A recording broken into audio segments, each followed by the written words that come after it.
Welcome everyone. Thanks for joining us for the second installment of our series, How We Got It Built.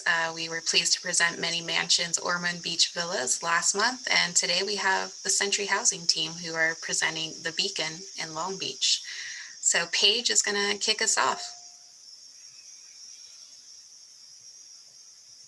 Thank you, Jeanette and Scamp, for inviting Century to participate in this webinar series. My name is Paige O'Donnell, and I am a Senior Development Manager at Century Affordable Development, also known as CADDY. So for those who haven't heard of CADDY, we are the Real Estate Development Division within Century Housing, which many of you may know as an affordable housing lender. So I'm going to give a brief overview of the Beacon project, and then I'm going to hand it over to Oscar Alvarado, who is the Vice President, and Brian D'Andrea, who is the Senior Vice President, to share some obstacles that we encountered while building the Beacon project. Next slide, please. All right, so the Beacon is located at the intersection of Long Beach Boulevard and Anaheim Street, and it serves as the northern gateway to downtown Long Beach.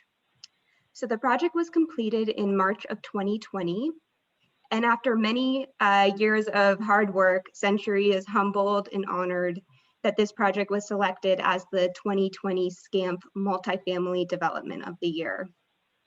We recently celebrated the virtual grand opening of this project, which the video can be viewed on our website. And it's small, but you can kind of see the website in all of our Zoom backgrounds. And one of the most defining features of this project is the Oculus, which serves as a focal point and highlights the main entry. So for those who don't know, an Oculus is an architectural element that has been used for thousands of years to fill dark spaces with light. So much like the Oculus acts as a highlight for this building, the Beacon, like its namesake, aims to serve as a source of light for the community and for those who now are able to call it home. Next slide, please. So in 2014, Century acquired a 1.6-acre vacant site that was originally intended to be developed as market rate housing.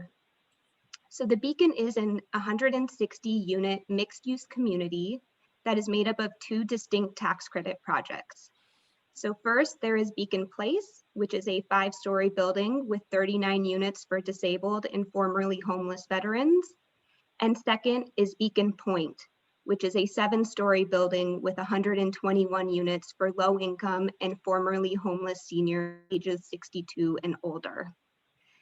Beacon Point also includes a 6,000 square foot ground floor retail space on Long Beach Boulevard.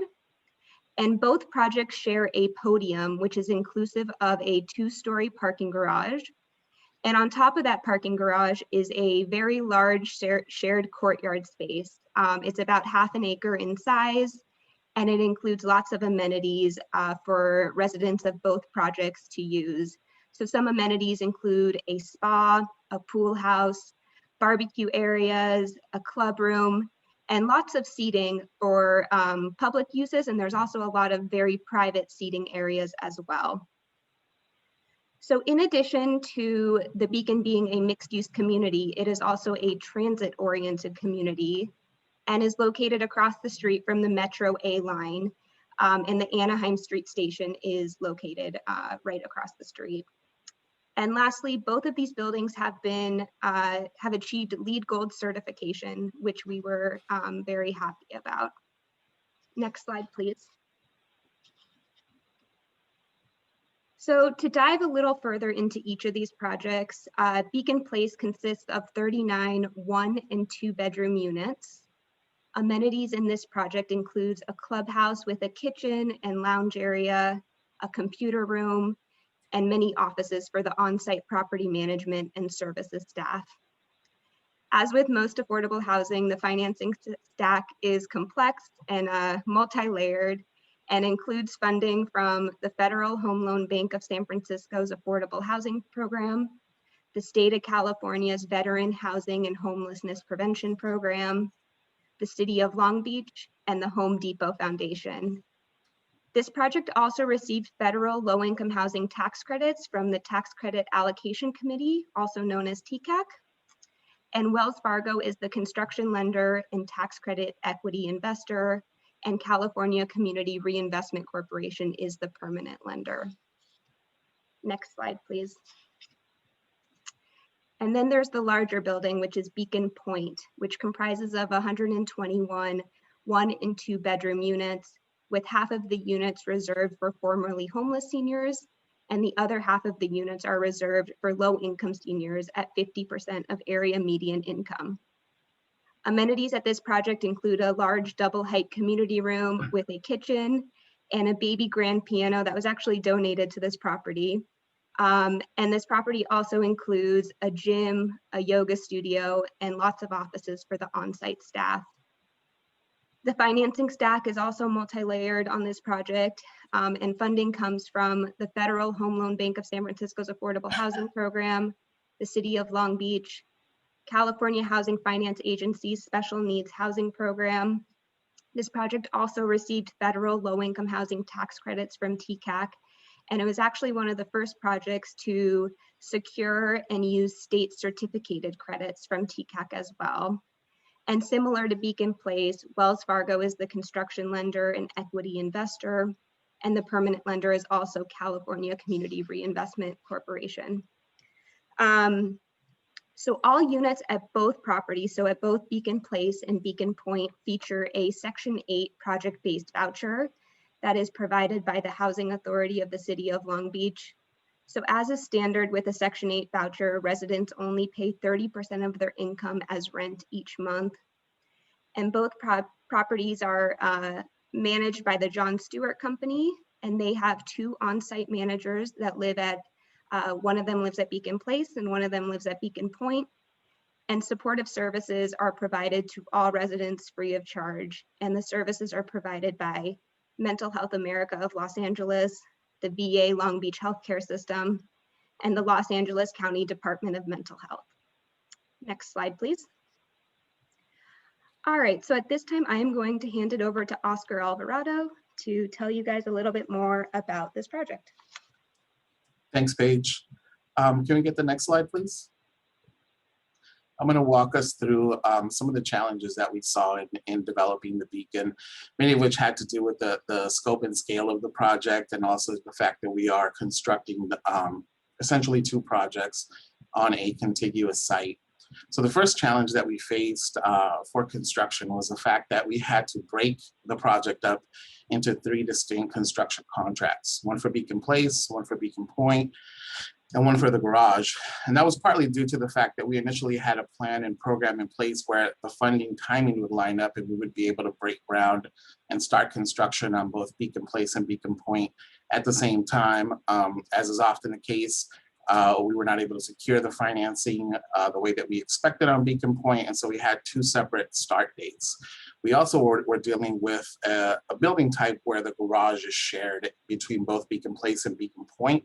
So we had to figure out a way to properly split up the cost between the 2 buildings and ended up holding that as a separate contract. Once we got through the nuance of how we were going to break all of that out and come to an agreement with our contractor for 3 distinct contracts, we had to do the management of 3 draw packets every month and go through checking the backup for 3 distinct draws on a monthly basis for the duration of the project, which was quite challenging. We also found ourselves with a surprise in the form of an underground storage tank during construction. As is always the case, we do our due diligence with a phase 1 site analysis and a phase 2 site analysis. Because of the prior uses that existed on the site, for belt and suspenders, we actually even did a sonar scanning of the entire Beacon site to see if there was any potential for underground storage tanks or anything like this. And the findings came back negative. Nothing was found. And then, of course, 4 or 5 weeks into construction, we hit an underground storage tank. Thankfully, it was only it only contained motor oil, and so it was not leaking. So it was probably as easy of a cleanup and remediation as we could have hoped for, but it still caused us a good 4 to 5 week delay in construction to remediate that and properly get the site in order to be able to move ahead. We also had some challenges that were related to the VHHP funding on the project on the Beacon Place side of things. That financing source requires that we hire disabled veteran business enterprises to do at least 5% of the value of construction for the Beacon Place project. And there was our contractor KPRS did a great job going out and finding 2 subcontractors who were able to do some of the trenching work for the job and some of the rough plumbing for the job. Ultimately, we surpassed the state's goal of having 5% of the value of contracts go to disabled veteran business enterprises. I think we ended up at something a little bit over 8, but it was quite a challenge to first find folks and then to help them through the paperwork and the processing that is involved in doing an affordable housing transaction, not the least of which is payment of prevailing wages, which is something that they were not used to. Another challenge was that during construction, we were asked to reconsider the transit improvements along Long Beach Boulevard and redesign our bus stop to better meet with what the city was doing and the city and the transit agency were doing in other parts of the city in major intersections. So during construction, we went back to the drawing board, redrew up our off-site work along Long Beach Boulevard, had to go out and get that permitted and priced and built.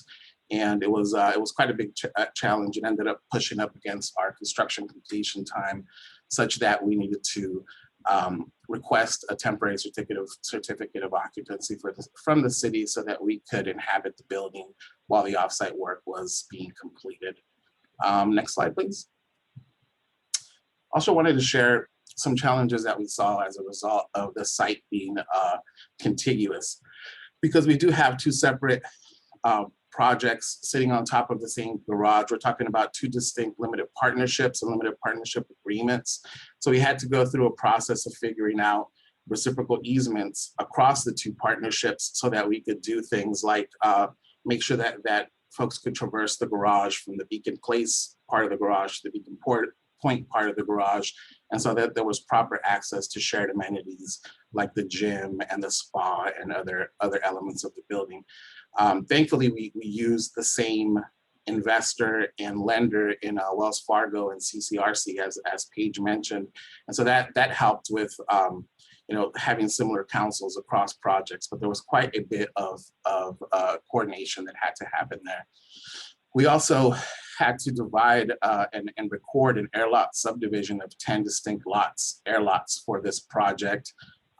In part also because we needed proper legal descriptions and proper real estate for each of the limited partnerships and each of the projects to own and hold.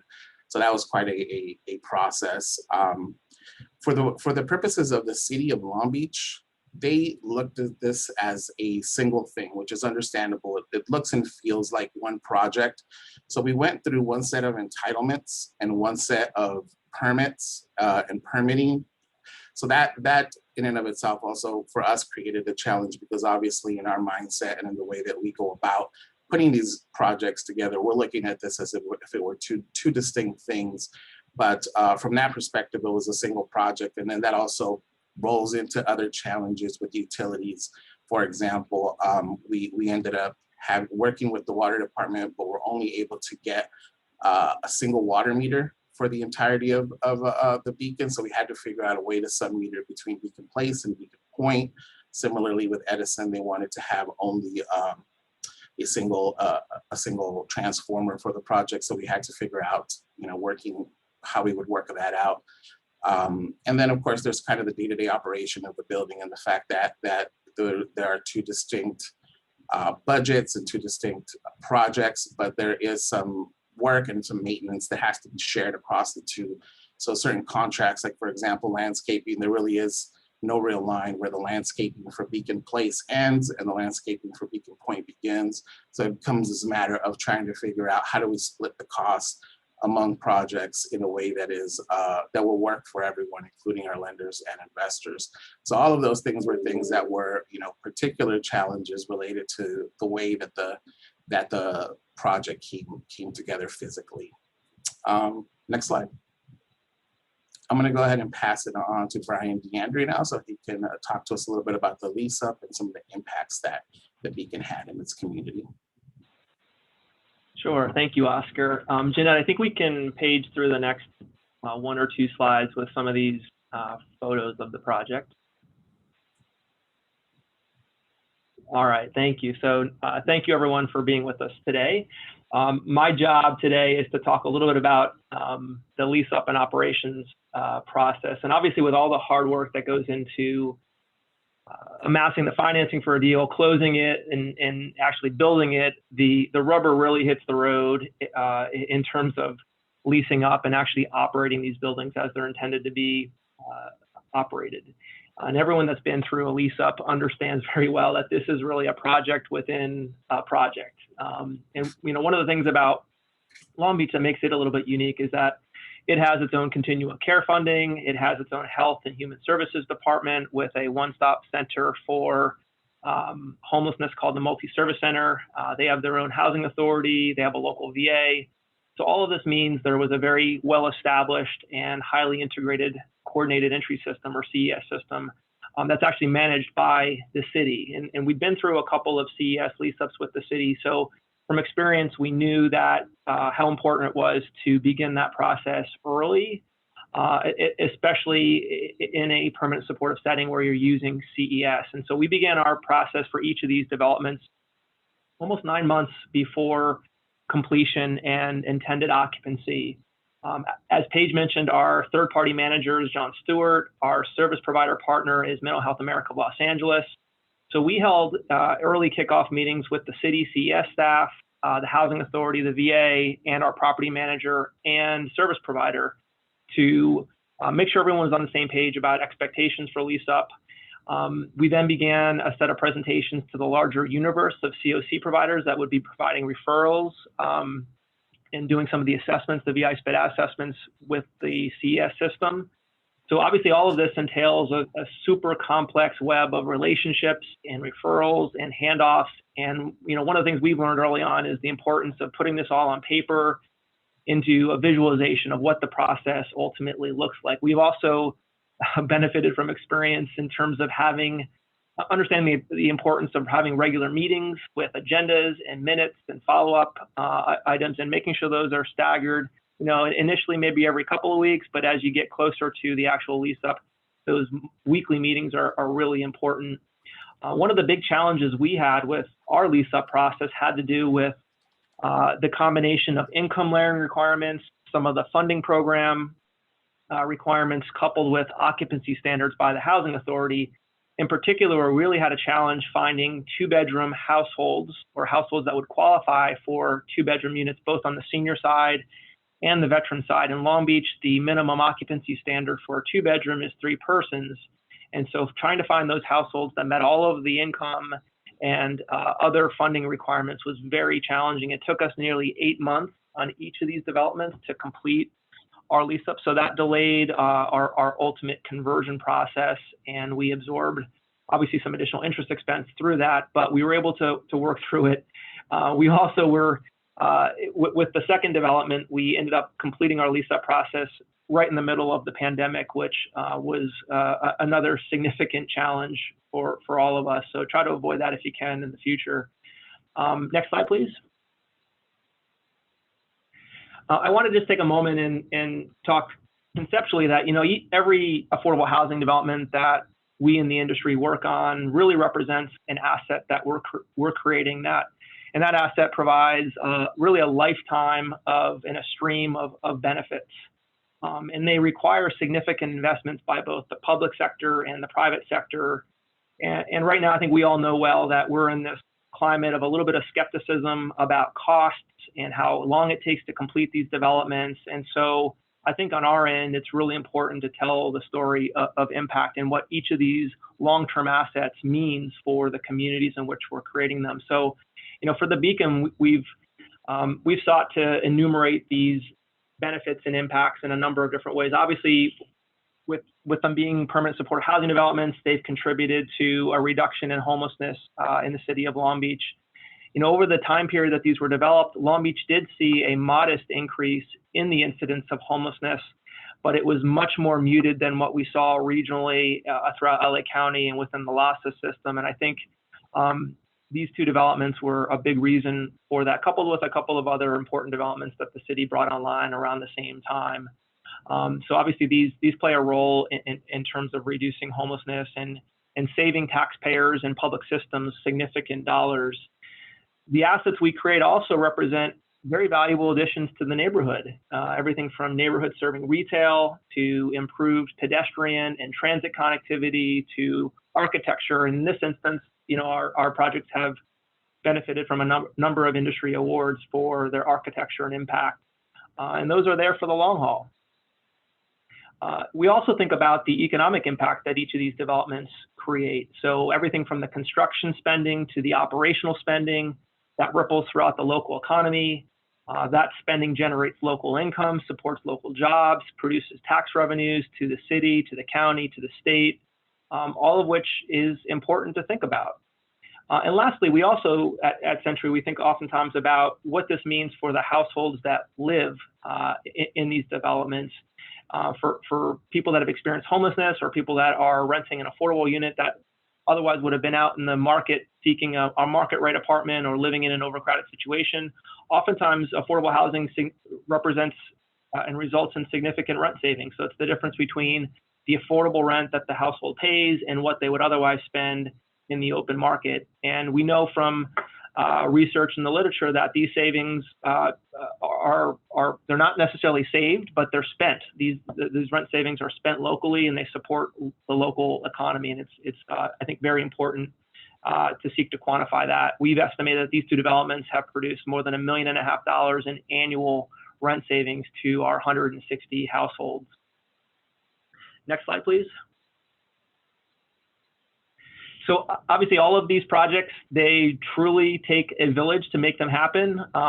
These are a number of our key partners. We want to thank both the public and the private sector, in particular our partner at the City of Long Beach, who provided incredible support to us along the way. Also want to thank our internal leadership, our President and CEO, Ron Griffith, and our Century Housing Board of Directors. And also thank you to SCAMP for giving us an opportunity to profile this project. Next slide, please. Paige mentioned at the beginning of the presentation that we just held our virtual grand opening 2 Fridays ago. If you missed it and would you like to take a look, it's a 15-minute video, and we've posted it on our website at www.centuryaffordable.org/beacon. And with that, I think we'll conclude our formal presentation and are happy to entertain any questions the audience might have. I do see that there were a couple of questions that were keyed into the Q&A box, so I'll take a look at those and see if we can provide some answers. The first one reads, what is the legal structure? Which LP owns the garage? Do you use a condo map or reciprocal easements for the shared spaces? And so the answer is that we use both. I mentioned in my remarks that we ended up creating 10 distinct air lots across the project. And for example, one of the air lots is for the retail space along Long Beach Boulevard. That becomes its own lot. There's also, the garage is broken up into 2 lots, 2 distinct air lots, one of which houses the parking that is needed for and required for Beacon Place. The other, the parking that's required for Beacon Point and the retail. And so each of the limited partnerships owns one of the lots, the lot that corresponds with that project. So the Beacon Place Limited Partnership owns one of the air lots within the garage, and the Beacon Point Limited Partnership owns one of the air lots within the garage. And then there is also reciprocal easement agreements that allow for anyone to traverse the entirety of the garage, as well as to make use of some of the shared spaces like the open space on the podium deck. Let's see here, there's another question that says, you may have mentioned already, but what are the reasons for doing the smaller project as a separate project when it ended up being treated like one project? So, you know, really, there are some limitations to how large we can make a single tax credit project. There is a limit to the annual federal credits that can be generated from a single project. So it always was going to make sense to sort of approach this as 2 distinct projects from that perspective, and we ended up doing it that way. Let me see. Anything else that anyone would say on that, Brian? Would you add to that? I was just going to say that the other reason is that each of these projects serves different populations. And so to take advantage of the various funding programs for veterans, it really required us to structure this as a separate project. We were trying to accomplish a lot in terms of reducing veteran homelessness, addressing the senior housing crisis in the city of Long Beach. And so that all warranted thinking about this as two projects. Okay.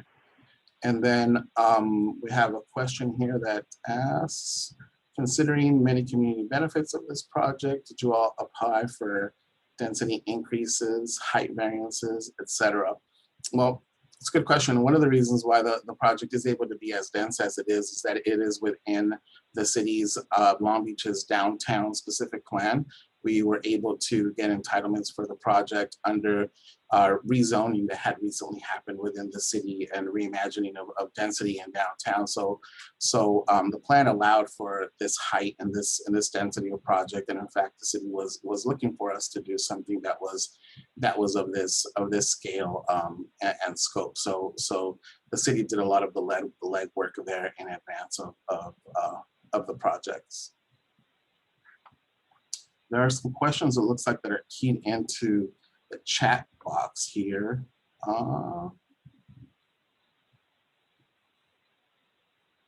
Let's see. There's a question here. Paige said that this project was first to receive a new TCAT program award.